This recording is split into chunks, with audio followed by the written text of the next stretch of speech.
शेतकऱ्यांना पुरेशी वीज उपलब्ध करून देण्यात मोलाचा वाटा उचलला आहे। राज्याची एकूण वीज निर्मिती 12,786 मेगावॅट इतकी होती मुंबई वगळता।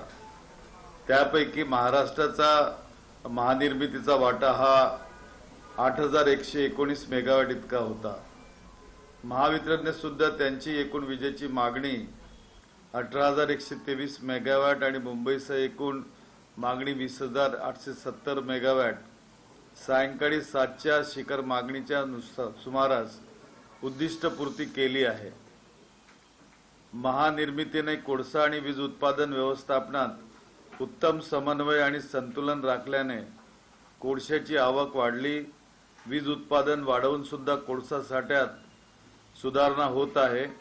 12 ऑक्टोबर रोजी सकाळी भुसावळ औष्णिक विद्युत केंद्राचा 500 मेगावॅटचा संच सकाळी सुरू करण्यात आल्याने वीज उत्पादनात अधिकची भर पडणार आहे। मध्यंतरीच्या काळामध्ये कोळशाच्या संबंधी अनेक वावड्या या ठिकाणी उडाल्यात आणि त्या संबंधीची माहिती सुद्धा वृत्तपत्रामध्ये अनेक ठिकाणी छापण्यात आली। परंतु जी परिस्थिती आहे ती परिस्थिती जर लक्षात आम्ही घेतली तर कोळसा टंचाई असताना सुद्धा भुसावळ येथील 210 मेगावॅट, चंद्रपूर येथील 500 मेगावॅट, पारस येथील 210 मेगावॅट, नाशिक येथील 210 मेगावॅट असे 4 संच सध्या बंद आहेत। तसेच नियमित देखभाल दुरुस्तीसाठी 3 संच बंद आहेत। असे एकूण 27 पैकी 7च संच बंद आहेत आणि कोळसा वाहून नेण्याची कोल इंडियाची रोजची क्षमता 40 लाख मेट्रिक टन आहे। मात्र पावसामुळे ती 22 लाख मेट्रिक टन इतकी खाली आली होती। ती आता 27 लाख मेट्रिक टनापर्यंत पोहोचलेली आहे। त्यामुळे कोल इंडियाकडे असलेला कोळसा क्षमतेनुसार पुरवठा केला जावा यासाठी आम्ही प्रयत्न करीत आहोत। या व्यतिरिक्त जो कोळसा मिळतोय तो अपेक्षित दर्जाचा नाही। याशिवाय गॅसवर वीज निर्मिती प्रकल्पासाठी करारानुसार गॅस मिळत नसून फक्त 30% गॅस पुरवठा महाराष्ट्राला केला जात आहे। कोस्टल गुजरात पॉवर लिमिटेड ज्याला CGPL म्हणतात सोबत महावितरणने 760 मेगावॅट इतकी वीज खरेदी करार केलेला आहे। जुलै 2021 पासून त्यांच्याकडून काही वीज पुरवठा केला जात नाही। JSW सोबत महावितरणने 240 मेगावॅट इतकी वीज खरेदी करार केला असतानाही त्यांच्याकडून 2 सप्टेंबर पासून सध्या काही वीज पुरवठा केला जात नाही। CGPL आणि JSW हे आयात केलेल्या कोळशाचा वापर करून वीज निर्मिती करतात। मात्र असे कळते की आंतरराष्ट्रीय बाजारामध्ये कोळशाच्या किमतीत खूप वाढ झाल्याने त्यांनी आपली वीज निर्मिती थांबवलेली आहे। जी माहिती हाती लागली त्यानुसार या दोन्ही प्रकल्पामध्ये 20 दिवस पुरेल एवढा कोळसा साठा उपलब्ध असूनही त्यांनी वीज निर्मिती बंद ठेवली आहे। त्यामुळे राज्याला दररोज 1000 मेगावॅट कमी वीज पुरवठा कमी होत आहे। CGPL व JSW सोबत महावितरणने दीर्घकालीन वीज खरेदी करार सुमारे 3 रुपये प्रति युनिट या स्वस्त दराने केला आहे। मात्र ही स्वस्त वीज मिळत नसल्याने वीज टंचाई वाढली। यामुळे महागडी वीज खरेदी करावी लागत आहे। कोल इंडिया लिमिटेडच्या ढिसाळ आणि नियोजन शून्य कारभारामुळे कोळशाचा तुटवडा सध्या जाणवत आहे। पावसाळा लक्षात घेता कोळशाचा पुरवठा आणि पुरेसा साठा निर्माण करणे अपेक्षित होते, परंतु पावसाळ्यापूर्वी उत्खनन कमी केल्याने कोल इंडियाला कोळशाचा साठा निर्माण करता आला नाही। सोबतच आंतरराष्ट्रीय बाजारात कोळशाचे दर गगनाला भिडल्याने आंतरराष्ट्रीय बाजारातून कोळसा आयात खासगी वीज उत्पादकांनी ते थांबवलेली आहे। यामुळे वीज उत्पादनासाठी पुरेसा कोळसा उपलब्ध नसल्याने ही टंचाई या ठिकाणी निर्माण झालेली आहे। या सर्वांचा एकंदर परिणाम महानिर्मिती कंपनीवर झाला असून यामुळे महानिर्मिती कडून पुरेशा प्रमाणात वीज निर्मिती करणे कठीण झाले आहे। तथापि महानिर्मितीने केलेल्या व्यवस्थापनामुळे कोळशाचा काटकसरीने वापर करून वीज उत्पादन वाढवण्याचा प्रयत्न केलेला आहे। ही परिस्थिती आपल्या राज्यात उद्भवणार या संबंधीची पूर्ण कल्पना मला आधीच आलेली होती। खरं म्हणजे ज्या वेळेला मान्सून सुरू होतो त्याच्यापूर्वी मान्सून पूर्व काळासंबंधी आम्ही त्या ठिकाणी मान्सूनच्या संबंधी बैठक घेत असतो की मान्सून मध्ये पाऊस येईल आणि पावसामध्ये ओपनकास्ट माइन्स मधून कोळसा येणार नाही, तर 3 महिने आम्हाला पुरेल इतका कोळसा साठा आम्ही दर वर्षाला त्या ठिकाणी करतो। याही वर्षी या ठिकाणी केलेला होता। परंतु प्रत्यक्षात जेव्हा पाऊस आला, तो पाऊस आल्यानंतर काही दिवसानंतर तो पाऊस थांबला आणि अचानकपणे विजेची मागणी वाढली आणि ती मागणी वाढल्याने कोळशाच्या साठ्यावर त्याचा परिणाम झाला। त्यामुळे 5 ऑगस्ट 2021 रोजी मी स्वतः माननीय कोळसा मंत्री प्रल्हाद जोशी यांना पत्र पाठवले आणि राज्याला ठरल्याप्रमाणे कोळसा पुरवण्याची विनंती केली होती। 6 ऑगस्ट 2021 रोजी माझ्या पत्राला पाठिंबा देत माजी माननीय केंद्रीय मंत्री नितीन गडकरी साहेब यांनी सुद्धा कोळसा मंत्री यांना पत्र लिहिलं। गेली 2 महिने सातत्याने केंद्रीय कोळसा व ऊर्जा मंत्री व त्यांचे विभाग यांच्याशी आमचं सातत्यानं पाठपुरावा सुरू आहे। आज सुद्धा मी केंद्रीय ऊर्जा मंत्र्यांशी या ठिकाणी बोललेला आहे। 21 सप्टेंबर 2021 ला ऊर्जा विभागाचे प्रधान सचिव, महानिर्मितीचे सीएमडी व वितरणचे सीएमडी व ज्येष्ठ अधिकाऱ्यांची बैठक घेतली। यावेळेस डिमांड किती राहील आणि सप्लाय किती आपला राहू शकेल याच्या संबंधी ताळमेळ बसवण्यासंबंधीचा आम्ही त्या ठिकाणी विचारविनिमय केला आणि कोळसा येत नाही, त्यामुळे आम्ही प्रत्येक कार्यालयात म्हणजे सीआयएलचं कार्यालय जे आहे कलकत्त्याला तिथं अधिकारी पाठवले, दिल्लीला स्वतः आमचे सीएमडी जाऊन आलेत आणि प्रत्येक माइन्सच्या माइन्स आम्हाला अलॉटेड आहेत ज्यातनं कोळसा आम्हाला मिळतो त्या ठिकाणी 4-4 अधिकारी आम्ही तैनात केले आणि रेल्वेच्या तिथं सुद्धा आम्ही आमची माणसं पाठवली आणि त्यांच्याशी चर्चा करून उच्च अधिकाऱ्यांना भेटून या संबंधीचा पाठपुरावा केला।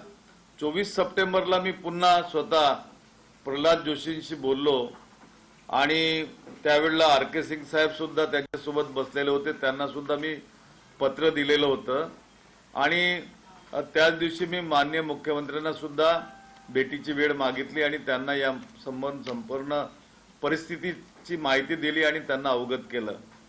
मी स्वतः दररोज आमच्या संबंधित अधिकाऱ्यांसोबत संवाद साधून आढावा घेतला। आमचा व्हॉट्सअप ग्रुप आहे, त्या व्हॉट्सअप ग्रुपवर सुद्धा माहिती आम्ही घेत असतो। महानिर्मितीला कोळसा खरेदीसाठी तात्काळ 1000 कोटी रुपये देण्याचे निर्देश मी महावितरणला दिले, त्यानुसार त्यांना पैसा सुद्धा देण्यात आला। आमच्या सातत्यपूर्ण प्रयत्नामुळे कोळसा पुरवठ्यात किंचित वाढ झाली आणि त्यामुळे काल रात्री 11 ऑक्टोबरच्या ताज्या आकडेवारीनुसार 2,17,571 मेट्रिक टन इतका कोळसा साठा आहे। महानिर्मितीचे 60 अधिकारी रेल्वे आणि कोळसा कंपनी या ठिकाणी तैनात केलेले आहेत, ते आता त्या ठिकाणी समन्वय साधून आहेत आणि अशा पद्धतीने आम्ही या ठिकाणी काम करतो आहोत। मला कल्पना आहे की सध्या जी विजेची पुरवठा स्थिती आहे ती सुद्धा माहिती तुमच्यापर्यंत पोहोचवली पाहिजे। सद्यस्थितीत महावितरणची विजेची मागणी जी आहे ती सुमारे 17,500 ते 18,000 मेगावॅट या दरम्यान आहे। कराराप्रमाणे वीज पुरवठादारांकडून होणारी विजेची उपलब्धता सुमारे 14,000 ते 15,500 मेगावॅट इतकी आहे। कोळशा अभावी चालू विजेची मागणी पूर्ण करण्याकरिता सुमारे 35 ते 4,000 मेगावॅट इतका विजेचा तुटवडा भासत आहे आणि हे सगळं सुरू असताना महावितरण व महानिर्मिती या दोन्ही कंपन्या प्राप्त परिस्थितीत पूर्णपणे समन्वयाने काम करत असून सध्या तरी कुठल्याही प्रकारचे भारनियमन राज्यात आम्ही कुठेही केलेले नाही। नो लोड शेडिंग असा आमचा पूर्ण कार्यक्रम आहे। या परिस्थितीवर मात करण्यासाठी आम्ही जलविद्युत प्रकल्पामधून कमाल वीज निर्मिती करण्याचा प्रयत्न करीत आहोत। वीज टंचाईवर मात करण्यासाठी 6 ऑक्टोबरला 1800 मेगावॅट वीज 14.27 रुपये प्रति युनिट प्रमाणे घेतली। 8 ऑक्टोबरला 1100 मेगावॅट 14.93 रुपये प्रति युनिटने घेतली। 9 ऑक्टोबरला 1200 मेगावॅट 16.90 पैसे प्रति युनिट प्रमाणे घेतली व 11 ऑक्टोबरला 800 मेगावॅट ही वीज 17.69 रुपये प्रति युनिट दराने वीज खरेदी केलेली आहे।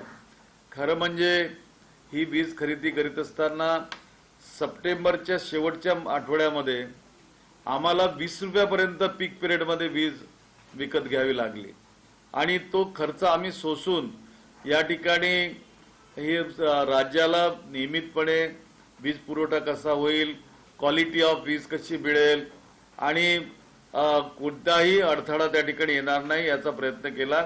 या सर्व याच्यावरती अंदाजे जवळपास 250 कोटी खर्च आम्हाला करावा लागलेला आहे। तरी तो खर्च करून आम्ही त्या ठिकाणी काम करतो आहोत। सद्यस्थितीत महावितरणची मागणी जरी 17,500 ते 18,000 मेगावॅट असली तरी तापमानातील वाढ आणि पर्जन्यमानातील घट यामुळे ती 20,000 ते 21,000 पर्यंत वाढू शकते आणि ते लक्षात घेऊन आम्ही या ठिकाणी प्रयत्नशील आहोत आणि तो प्रयत्न आमचा सातत्याने चालला आहे। आजही सकाळी मी या संबंधीची बैठक घेतली आणि आमच्या दोन्ही कंपन्यांच्या अधिकाऱ्यांना समन्वय राखणे आणि दररोज तुम्ही यावर लक्ष केंद्रित करणे आणि जास्तीत जास्त आपल्या युनिट्समधनं वीज पुरवठा कसा होऊ शकेल या संबंधीची तुम्ही प्रयत्न करावं हे त्या ठिकाणी सूचना दिल्यात। तरीही एक काळजी म्हणून, कारण सणासुदीचे दिवस आहेत हे आणि या सणासुदीच्या दिवसामध्ये विजेची थोडीशी काटकसर पीक पिरियडमध्ये झाली तर योग्य ठरेल। यामुळे जनतेला सुद्धा आम्ही या ठिकाणी सूचना केलेली आहे की सकाळी 6 ते 9 वाजेपर्यंत आणि संध्याकाळी 6 ते 9 वाजेपर्यंत विजेची उच्चतम मागणी असते। त्यामुळे या पिरियडमध्ये आपण जर काटकसर केली विजेच्या वापरामध्ये तर योग्य ठरेल आणि आपला सहकार्य आम्हाला सर्वथा मिळत राहील हे त्यांना त्या ठिकाणी सांगितलं। आणि आपल्याला कल्पना आहे की पैशाची सुद्धा चंचन आमच्याकडे आहे। एकीकडे नैसर्गिक आपत्ती, दुसरीकडे मानवनिर्मित आपत्ती, तिसरी आर्थिक आपत्ती, ह्या सगळ्यातनं मार्ग काढून आम्ही या ठिकाणी काम करतो आहोत आणि पूर्णपणे वीज आपल्या राज्याला 24 तास कशी मिळू शकेल या दिशेने आम्ही काम करतो आहोत। थँक्यू। प्रामुख्याने आपण महागड्या दराने वीज खरेदी करणार आहोत। त्यामध्ये तुम्ही म्हटलं की 20 रुपये प्रति युनिट आपल्याला द्यावे लागतील। अशा वेळी हा बोजा राज्यातील वीज ग्राहकांवर पडू शकतो? नाही, वीज ग्राहकांवर बोजा पडण्याचं कारण नाही अजूनपर्यंत। आम्ही जे कारण दर जे ठरवले जातात ते दर हे MERC ठरवते, आम्ही ठरवत नाही। आणि MERCने जे दर आम्हाला ठरवून दिलेत त्याच दरात आम्हाला वीज देणं आवश्यक असतं आणि ते देत असतो। परंतु राज्य सरकार म्हणून माझंही काही कर्तव्य, आमचं काही कर्तव्य असतं आणि त्या कर्तव्याच्या दृष्टीनं आणि जेव्हा जगामध्ये विजेच्या संबंधाने टंचाई निर्माण होत आहे आणि विजेची स्थिती अत्यंत भयावह आहे। लेबनान देश संपूर्ण अंधारात गेला, चायना अंधारात गेला, भारतातले अनेक राज्य अंधारात गेले। परंतु महाविकास आघाडीने या ठिकाणी ठरवलेलं आहे की कोणत्याही परिस्थितीत कितीही बोजा आमच्यावर पडत असला तरी राज्य आम्ही अंधारात जाऊ देणार नाही, हे आमचं स्पष्टपणे कबुली आहे। या ठिकाणी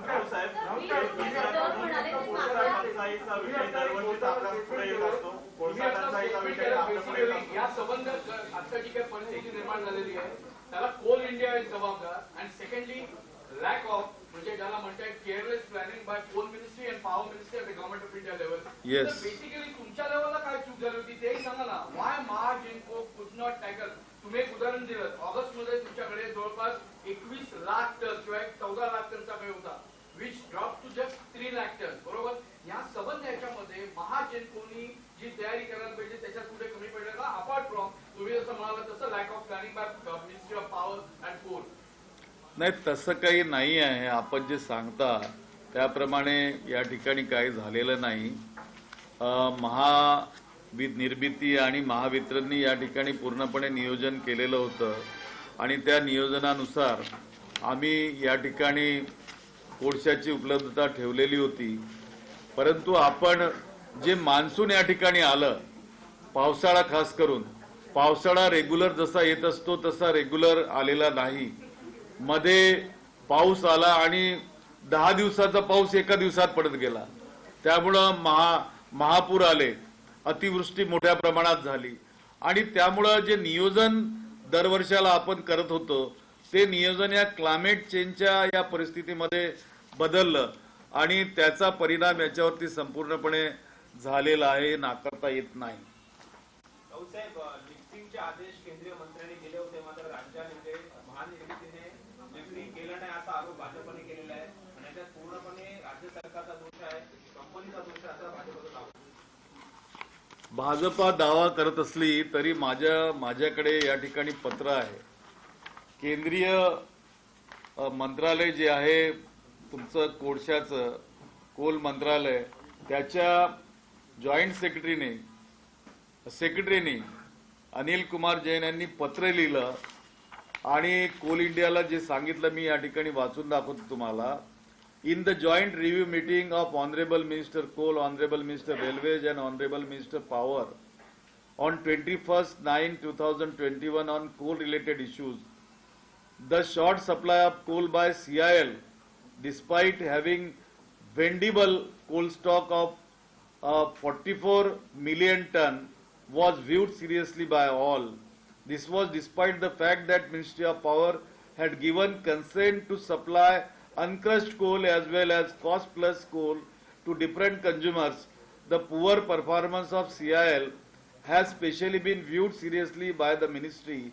It is imperative on part of CIL to meet the requirements of power sector as projected.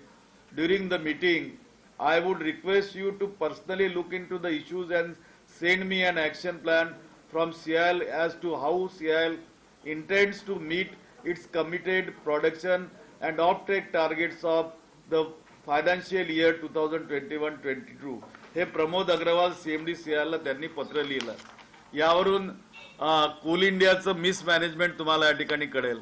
दुसरं महत्वाचं या ठिकाणी मी सांगतो की महाराष्ट्राला जो कोळसा या ठिकाणी मिळतो तो कोळसाचे सप्लाय करण्यासंबंधीचे 2 निकष आहेत। एक निकष आहे की जे WCL आम्हाला जे सप्लाय करतं त्या WCL सोबत महाराष्ट्र राज्याचा करार आहे, ज्याला फ्युएल सप्लाय अग्रीमेंट आपण म्हणतो आणि तो मॅन्डेट आहे त्यांना की त्या मॅन्डेट प्रमाणे 65% त्यांनी कोळसा आम्हाला पुरवायला पाहिजे, पण त्यांनी 35%च कोळसा त्या काळात पुरवला आम्हाला। आणि दुसरा मॅन्डेट जो आहे, कारण 2 प्रकारचे त्यांना मॅन्डेट आहेत, मोड्स त्याचे 2 आहेत। तर पहिला मी सांगितलं फ्युएल सप्लाय अग्रीमेंट प्रमाणे, दुसरा there is another system called bridge linkage. Bridge linkage म्हणजे याचा अर्थ असा आहे की जी स्टॉप गॅस अरेंजमेंट असते महाजेनको आणि WCLच्या दरम्यान, कोल इंडिया लिमिटेडच्या दरम्यान, त्या स्टॉप गॅप मध्ये हे ब्रिज लिंकेज देतात आणि त्यासाठी कोळसा पुरवतात। जोपर्यंत आमची माईन सुरू होत नाही, आम्हाला छत्तीसगडमध्ये जी गरेपामा माईन मिळाली आहे ती जोपर्यंत सुरू होणार नाही त्याचं प्रोडक्शन, तोपर्यंत यांना कोळसा देणं भाग आहे। परंतु हे लोक त्या निकषानुसार कोळसा देत नाही आणि ते देत नसल्यामुळं आम्हाला त्या ठिकाणी अडचण निर्माण झाली। मी तुम्हाला फोटो सुद्धा दाखवू शकतो की कॉलरीमध्ये जेव्हा आमचे अधिकारी त्या ठिकाणी गेलेत, अधिकारी साईटवर होते, रस्ते बंद झालेले होते, प्रोडक्शन बंद होतं माईनचं आणि कोळसा त्या ठिकाणी नव्हता, माती आणि दगडच त्या ठिकाणी दिसत होते। हे फोटोग्राफ दाखवायला मला काय हरकत नाही, माझ्या मोबाईल मध्ये आहे, तुम्ही म्हणाल तर मी दाखवून देऊ शकतो ते, किंवा फॉरवर्ड सुद्धा करू शकतो तुम्हाला।